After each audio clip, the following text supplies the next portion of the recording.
வாழ்க்கையில் மொத்தம் 4 category of people தாங்க. ஒன்று வேலைக்கு மட்டுமே போகிறவங்க, 2வது வீட்டில் மட்டுமே இருக்காங்க, 3வது வேலைக்கு போயிட்டே வீட்டு வேலை செய்கிறாங்க, 4வது வீட்டு வேலை செஞ்சுக்கிட்டே வேலைக்கு போகிறவங்க. அதாவது ஒர்க் ஃப்ரம் ஹோம் தாங்க சொன்னேன். இந்த மாதிரி இருக்கவங்களுக்கு எல்லாமே ஒரு டிப்ஸ் வந்து யூஸ்ஃபுல்லாக இருக்கும். Be at any work. எந்த வேலையும் ஒன்றுக்கு ஒன்று சமைச்சதில்லை இல்லையா? ஸோ அதனால நம்ம என்ன பண்ண போறோம்னா எல்லாத்தையும் நம்ம ஃபர்ஸ்ட் லிஸ்ட் டவுன் பண்ண போறோம். என்னென்ன பண்ண போறோம் அப்படின்றது லிஸ்ட் டவுன் பண்ணிட்டீங்க அப்படின்னா சூப்பர்.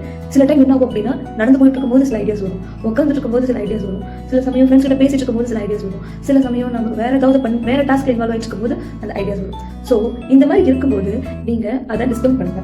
அதுக்கப்புறமா நீங்க அதுல எது ஃபர்ஸ்ட் பண்ணணும், செகண்ட் பண்ணணுன்றத வந்துட்டு 1 2 3 போட்டு வைங்க. 3வது நீங்க ஃபர்ஸ்ட் ஒர்க் பண்ண போற அந்த 2 hours, மார்னிங் ஆகட்டும், ஆஃப்டர்நூன் ஆகட்டும், ஈவினிங் ஆகட்டும், கோல்டன் ஹவர்ஸ் ரொம்ப ப்ரொடெக்டிவா வந்து ஒர்க் பண்ணுங்க.